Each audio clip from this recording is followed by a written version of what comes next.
And then Black Coffee in his car sings this song. And he's like, I doubt, though, if I may add, that he was playing it from his iPod. I think he was listening to this show. Just saying, we must put it out there. How does it feel to see that? I know you're not on most social media platforms, but did you see that video? I'm sure it got to you. Yeah. Actually, a friend of mine who knew that, so obviously we run, accounts, and we have people that make sure that all the accounts are up to date. Yes. But Twitter is not one of the feeds that I have. Yeah. And a friend of mine was like, bro, like, did you see this? And obviously I hadn't. When I saw it, I was like, oh, snap. Like, that's someone that we've obviously admired for a long time. Yeah. For him to be able to even know that I exist was like, oh, okay, cool, we're doing something right. But that's the thing about a good song, though. I normally say it takes just one song for you to start paying attention to an artist, right? And as you can imagine, we do this every day. But I know I'm not necessarily a tastemaker. By that I mean, should you give me an album to listen to, right? And you say for me, pick a single, I'm going to struggle. Because, a single must then not only speak to me, must speak to everybody. I hear you. But I listen with my ears for me. I hear you. So my first introduction of you was Sunday morning. Yeah. So I was like, come on now. Yeah. Who is this boy? Right? Yeah. But now, Call Me comes out, which then affirms me. You know what I mean? To say, oh, okay. Yeah. So this is part of the makeup of the whole. And now you start paying attention to who Manana is. And then you drill in deep and you're like, but this face, I've seen it somewhere. Kapstadt. Yeah. Take me to UCT as the molding pot, if you will, of such great artistry. Not so long ago, sitting where you're seated was Mandisi Chanchis. I mean, come on. Yeah. What the hell? Is it the water? Is it in the building? What are you guys sniffing there? So I've always said this, that obviously in our music practitioners have a different route to get to professionalism. Yes. I will always say that like education was so important for me personally, to get to my writing ability, my compositional style, all that stuff. And I think that a lot of us who were at UCT more or less at the same time, obviously Uput Mandisi was there a little before us, but we actually... Wait a minute, at so some you walked point, the corridors with that guy? Yeah, because he was at the time, he was actually like giving lectures and teaching at the time when I was finishing off, so when we were all there, I think we obviously understood the assignment, that it was about, honing your skills and, getting in tune with the jazz culture and language. But funny enough, a few artists I was there with at the same time, Langa Mavuso, Zoe Modiga, and obviously Mandisi was also walking the halls at the same time. And that's when I met them. So the relationships that we'd built ended up, that's right, permeating into this industry that we're part of now. And if I'm honest with you, we spent a lot of times in the practice rooms. Okay. You'd go to your lectures in the day, and then probably from after dinner, so about 7 o'clock until about 2 a.m., 3 a.m., you're in practice rooms, And I don't want to paint this picture of we were in there grinding every moment. We spent a lot of time, sometimes we would just talk for 6-7 hours. But yeah, it I think also opened your eyes to the fact that this music that you kind of want to make a living and a career is something that a lot of people are taking extremely seriously. Yes. Because they're classical musicians, they're opera singers, they're conductors. There are a lot of people who are trying to make music a reality for themselves as a career, and they're spending hours. You can't not also spend hours. Yeah. As much as you are talented. So which then proves again, talent is not enough without the hard work behind it. Honestly, I think talent for a lot of people becomes their downfall. Because I think up until the point when you're an adult, if you're talented and uniquely so, probably all your life you'll be told, you're so talented, you're so good, you're so good. And then you get to Joburg or wherever your hub is, and everyone's talented. And it's no longer enough. some people are talented and humble, and you aren't. So you get shown up very quickly that, with my talent, I also need to humble myself and actually go check out a few things. I need to learn what it's like to work in studio, what it's like to work with engineers. So for me, like I say, when I got to Joburg, my entrance into the industry was through writing. So I was writing for a lot of artists. Yes. And I very quickly learned that people firstly need to work quickly, and it's not personal. Yeah. It's like whatever's happening in the music industry isn't personal. Yes. It's not happening to you, it's happening. Yeah. So yeah. And chances are it's happening for you because you learned from it. Oh yeah, fully. Who did you write for? And you were in the studio with them, and you can't help but think, damn, I'm working with this person? The first session, funny enough, that I got to in Joburg that my publisher put me into was a session with the Sauti Soul brothers, the guys from Kenya. Yes. They had recently released one of the biggest songs on the continent at the time, and they were here for a writing camp. And my publisher at the time was like, listen, bro, these guys are here. Would you be keen to get into session? I'm like, of course. Yeah. When I get there, they're big personalities. Yes. They're kind of perused, but they're big personalities. Yes. So it's like, hey, bro, so like, what are you up to? What have you done? Like, what are we doing? And I'm literally like, scrambling through my laptop looking for stuff to play them. And, and after they heard a few songs, they're like, okay, cool, we can work on this. And we literally spent the next like 10 days to 2 weeks. What did you play them at the time? They actually, funny enough, had seen this video that I'd written for my wedding called I Can't Believe I Get to Call You Mine. So when you can pause there. No, just pause there. That song. Yeah. So you wrote that for your wedding? Yeah. So when they heard that, that's when Bien, who's one of the big personalities, was like, okay, let's get into studio. Wow. Yeah. Congratulations, man. Thank you. Where does this thing come from? Somebody said something interesting to me yesterday when they heard that you're coming to my show. Says, how is he able to talk about things we know but yet so simple? Why are you able, what is it that you are able to simplify a complex feeling into little words that we can all recite and it resonates? If I'm honest with you, the short answer is I don't know. The long answer is I actually spend a lot of time listening to a lot of music all my life. When I look at the music that's affected me, obviously I went to choir school. And when I was in the Drakensberg, the input of music back then was predominantly choral. So we're singing a lot of Bach, Mozart, Mendelssohn. But at the same time, because we have a balanced diet in the music school, we're also doing a lot of Lady Smith. We're doing a lot of arrangements of African traditional hymns and lullabies. And for me, the one thing that I was attracted to was a feeling in the music. Yes. When you're singing in Italian or Latin, there's something you feel when you check the lyrics. You're like, oh, okay, that makes sense. Okay. So for me, the focus with songwriting and making music was always to connect a lyric to a melody in the song. I don't think a lot of people think about songwriting as like, how am I expressing even the melody without lyrics? How do people feel when they hear the song if they weren't to know what the lyrics are saying? Yeah. And I think trying to focus on that feeling aspect has helped me put what feels like a complex feeling into more concise and simpler things, because I'm like, look, a melody is a melody is a melody. So all I need to do is accompany it with a lyric that will allow it to express exactly what I'm trying to say. I don't know if that makes sense, but it does. Yeah. You know what was my answer to your question? Yeah. If you were to ask me that question to answer it for you, we are lawyer.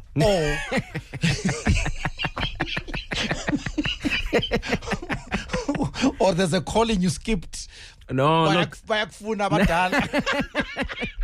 Because honestly, to be honest with you, hey, like I always tell people this as well. Like at this point in my like writing process especially, a lot of the writing that I do is more cerebral than feeling.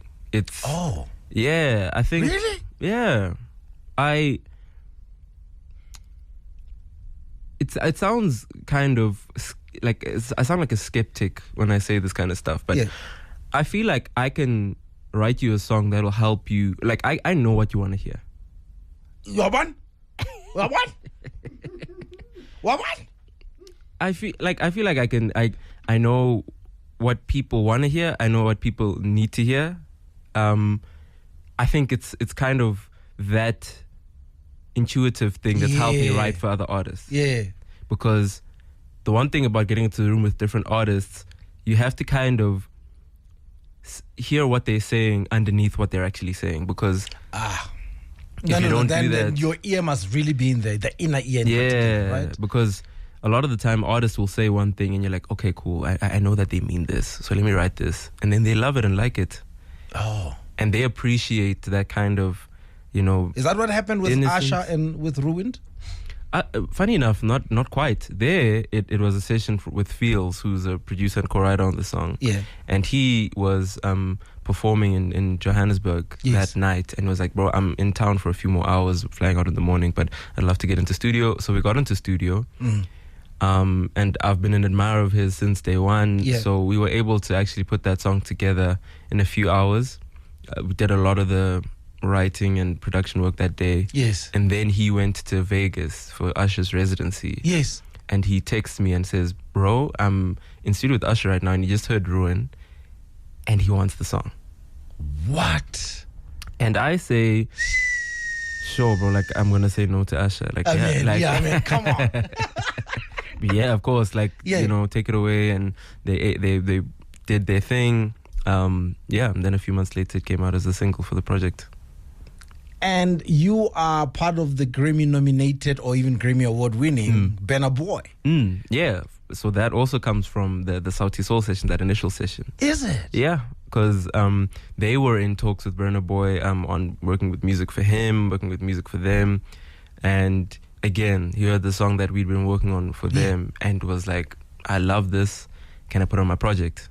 Yes. And obviously all of us were like, we're not going to, yeah. Come on. So that was an easy no-brainer. Ask no more. Just bring it on. Exactly. Did they deliver a Grammy to you? No, because contributors, producers, and vocal producers all get certificates. So the Grammy goes to the winning artist. And then the certificate arrived? No. Why? Yeah. Yeah. No, but we need answers. Yeah, look. This is Manana here. It's true. Come on. Yeah. But to be honest, like I'm not fussed. Like I'm like I had the opportunity to work on the project. The name is there. He posted me alongside every other contributor. Yeah. A certificate is fine. I don't need it. Yeah. Because it's etched in history forever. And and honestly, there'll be more. Yeah. Okay. Are you asking me or telling me? I mean, I'm like, From your lips to God's ears, there will be more. Yeah. You have to unpack, I can't believe I get to call you mine. Please.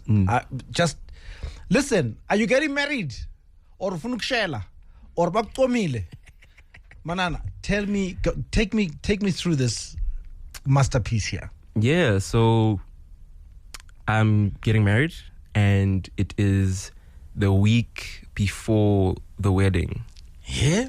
And I'm like, I think it'd be nice for me to do a song. Just to, for the moment.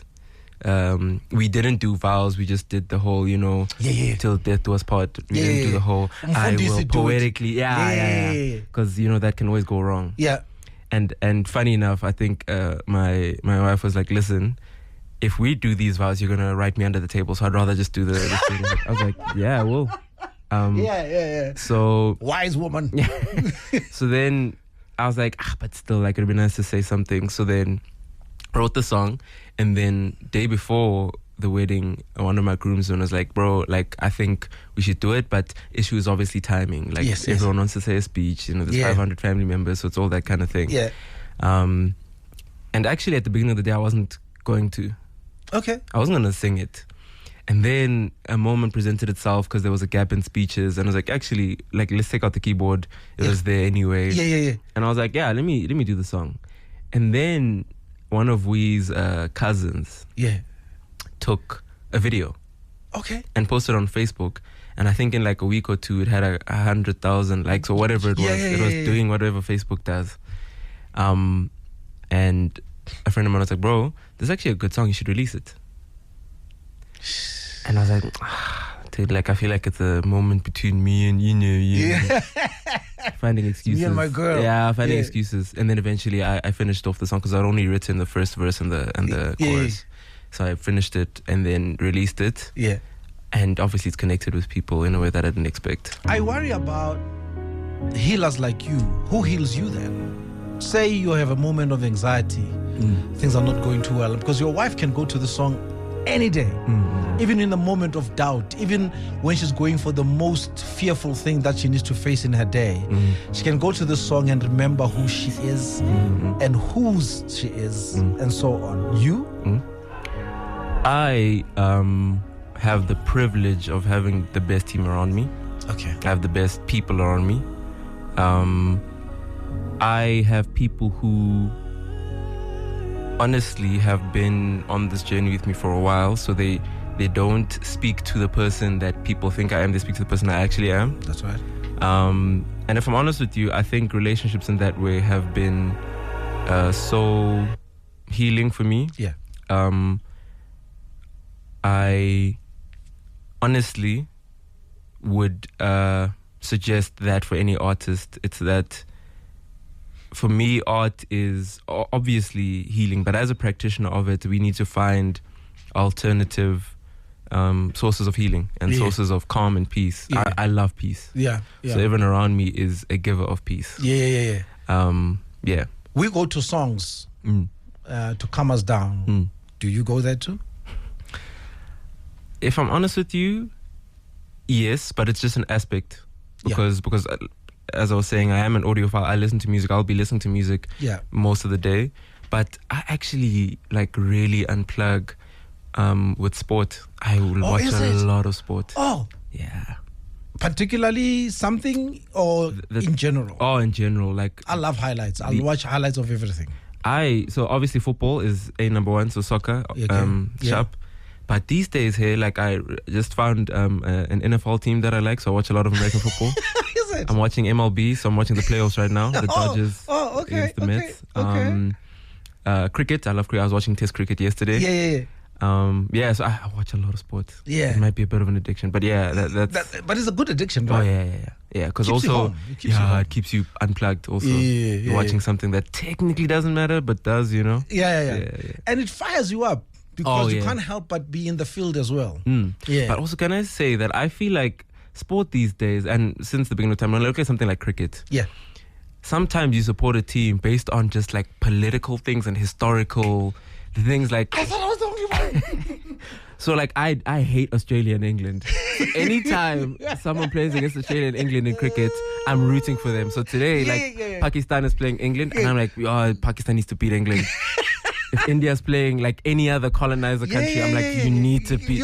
I'm sorry to expose this about myself, but No, but it's true. And yes, it's nuanced. Yeah. Yet it is the very reason that will make you go in there and have a passionate watching session or even conversations around. Oh, yeah. Right? Yeah. Right now, because Temba Mavuma is the captain, my man. Yeah. I want to know how the producers are doing. I really do. Yeah. Change him. Yeah. No, and I would argue I would argue that Nusia Kolisi for the Springboks has brought a black contingent to rugby back proper that I think previously had been lost. Obviously, Xhosa Nation has always been rugby and we love it. Yeah. But I think even having that, focal figure in that team. Yeah. We're like, man, let's see, go Boca. You know? And there's a lady now in the name escapes me. There's a lady now in the cricket team.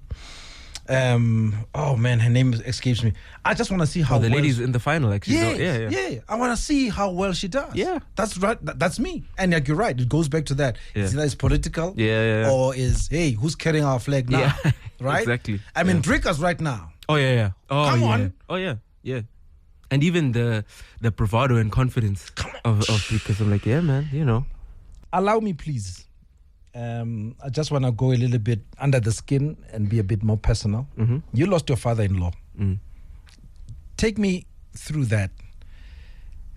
And how many years after getting married did this happen? It was actually 3 months after we got married. You see now. I want to be in your house if you allow me. What conversations are happening? What are you saying to your wife? Or what is she saying to you? Because this now brings a new fear. Losing a man in your life for a daughter, in a father. Losing a father-in-law being a son-in-law. I can only just imagine what happens to this new couple now.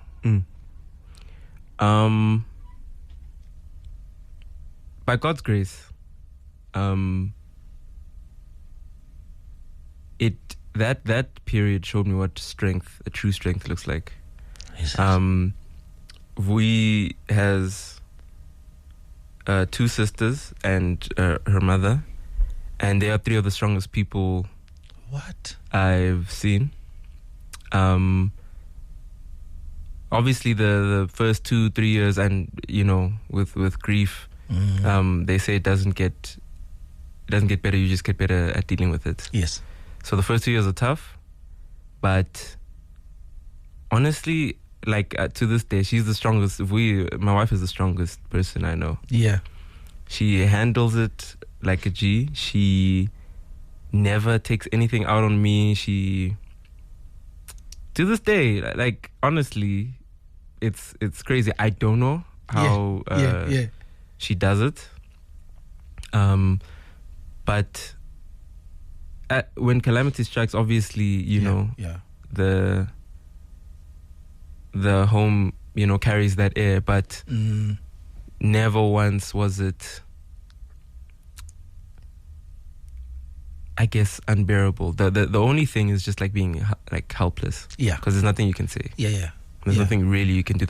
At that time, there's very little music that will do the job. Yes. So it was. And even words fail.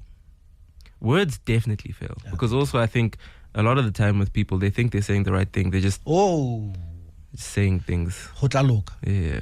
What? What? This happens to every family. What?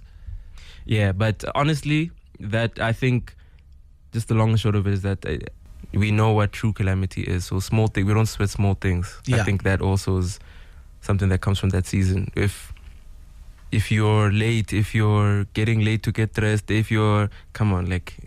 Come on. Everyone's been late before, whatever. There's real things that go on in this world. And I think perspective, honestly, from that time, my perspective on life has completely shifted. Completely. Yeah? I don't sweat small things anymore. But you're from Eswatini?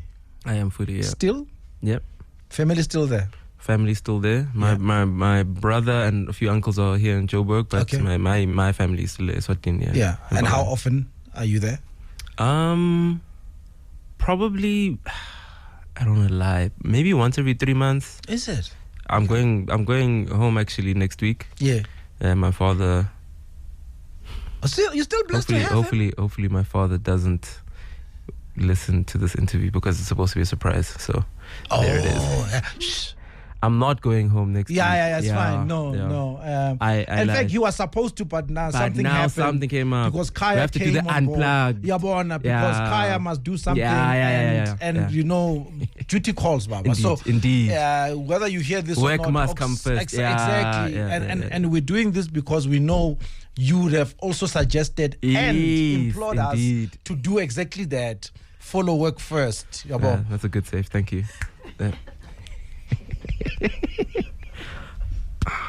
The little things. Yeah. Now, Ubtagati in this song. I saw the video first. Who's that? Who's that with you in the car? Which song? Sorry. Is it The Little Things? There's a song you debuted on socials. You're listening it in the car. Yeah. It's my creative director.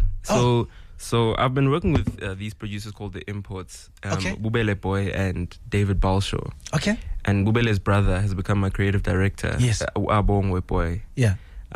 So that's who we were with when listening to those songs.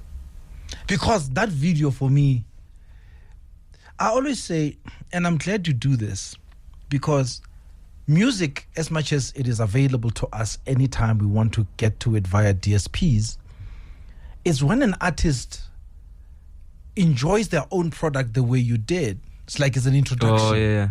Right? It says, listen to this and listen to it this way. You can't help but hear it. Right? But the inspiration behind Little Things, what provoked that? So funny enough, that one was written, let me say the writing process started years ago with the production duo. And we had initially written the song, but we were struggling to nail the production. So we were like, you know what, we're not going to rush releasing the song. We're actually going to take our time through different versions of the song until we feel like we've gotten it right. We were at a writing camp in Cape Town, and we wanted to write a song that obviously romanticizes love, but also talks about the importance of not sweating things that don't matter. Yeah. But the things that do matter sometimes is this incremental, the small things that you sometimes take for granted, but actually are the sum of the, you know. Yeah. So when we started writing that was the hope, to kind of write this song about just like the small details that create the total of this thing. Did Vuyi hear the song? When did she hear the song? Yeah, she would have heard it probably the week after we had started writing it. But probably fell in love with the latest version because it's the best version. So she would have heard it probably a month after we had written it, which is probably 4 years ago now. Do your work follow you home sometimes? And what do I mean by that is you wrote Little Things, she heard it, and she comes to you, why did you write that song? Is it because of something I said? Funny enough, no. She knows. Like, I look at writing like I said this. I always say this, that I look at writing the way that a novelist writes a book. Yeah, okay. So something that true, some things that. are not. Yeah, okay. Because even the romanticized things are more often than not overly romanticized. So it's not always going to be a thing where, okay, because I'm in love, my love story is about me. No, we can relate to some things, but most things not so much. Yeah. So yeah, it actually doesn't follow me at home at all, because But I doubt Yakwatela. No, she's very peaceful. Yeah, but I would argue that even me, I'm peaceful. No. She's when two peaceful. people are similar, one is unnecessary. Hence they say opposite attracts. Look, obviously, it's me who talks. I'm talking about myself saying I'm peaceful, so you'd have to ask her. But she's definitely peaceful. I expect a call. The Little Things. I think the future is here. You have delivered. Thank you. No, well done to you and your team. I mean, flipping hell. Yeah. Little Things, guys. You can't help but smile. You know, and then you know you've been hit by umthakathu. Right? Yeah. May I extend an invitation, and please allow me? I think we should do, what's the new album's name? Our Broken Hearts Mend. I think we should do an unplugged session on the Kaya stage. Oh, yeah. Before the end of this year. Oh, yeah. And we invite listeners to come and enjoy it, especially the lady who just sent us a voice note. I think she must bring even the son for sure, to come and experience you live here. So can we do that? Yeah, 100%. I'm keen to do it tomorrow even. Okay. Yeah. So we'll organize it. The summer campaign is coming up soon. So I think that would be a nice twist to it. We do it here to welcome summer. So are you going to tour this? Because it's always nice when you do that. So yeah, we're putting a tour together to start in Feb through March and hit the last dates in April. Obviously, right now, all the shows that we're doing, we try to do old catalog, new catalog as much as we can. But obviously, because of the nature of sets, you only get 45 minutes or you get an hour. You can't do everything. Yeah. So for this tour, we want to try put together a solid 2-hour show. Where we perform, I'd say 85% of the album. Yes. And then obviously touch on the catalog, put some arrangements together to make sure that everyone hears what they want to hear. Any features? So that tour will be the you haven't discussed it yet, but there are 2 artists that I want to have with. Okay. But yeah, so that's the hope for the tour. Yeah. again, like it'll be music that we've never played live and probably after the tour won't play again. So wow. Yeah. So it's one of those once off. You were there. Yeah. If you're not there, you missed it. Something I learned from Miles Davis. There you go. You had to be there. Yeah. Yeah. No wonder you shared the same corridor with Mandisi Janchis. I see it then. I see it now. Now, on this album, anything out that we need to look out for? Because I know you're also a great collaborator. Did you put any collaborations on this one? Yeah, so had the privilege of having a feature from Rhapsody, who is a lyricist and rapper and writer that I've respected for a long time, one of my favorite artists, honestly. Yeah. And Rhapsody was gracious enough to give us a verse on the project. Wow. Solace is an artist out of Houston that I've loved for years now. And she was also gracious enough to give us a verse. I don't want to miss anyone out. Tando Zite. Who that? You will love Tando. What? You will love Tando. She is a phenomenal writer. Yeah. A phenomenal singer. And I've been working with her I don't want to forget it. I'm going to my phone immediately. Tando Zite is amazing. And she was gracious enough to give me an interlude on the project as well. And then there she is. She is honestly phenomenal. What? Yeah. Look at that chocolate skin. Hello, girl. Brown skin girl. She is amazing. And and then producers that I collaborated with, Max on production, the Imports who exec produced the whole project, Ariza and Aaron Ebegi, who is also a phenomenal producer. Yeah, so there's a lot of collaboration for this one. Manana, thank you so much, man. I'm like a kid today. Thank you. Thank you. Because there's nothing like listening to somebody and you feel like you're listening to the future and then they're sitting right in front of you. So I appreciate that. It's all box ticked today. I appreciate it. But of course, thanks to Tato for making it happen. I have a super producer, guys. I just say it and she makes it happen. And there we are. Also, sorry, I can't let this go without thanking you as well for caring. I think not a lot of people are given credit for the fact that they do their work professionally, but then also care. You are a custodian of the lineage of music in this country. Wow. And us artists don't take it lightly. Let me speak for myself. I don't take it lightly. I appreciate you, sir. Thank you. Thank you. Obviously, as you say, Uncle T, thank you so much for doing the work that you do and caring about us as artists. Like, we coming up don't have access to spaces like this without you. Wow. So thank you. Only a pleasure. I'm humbled. See you soon. Thank you.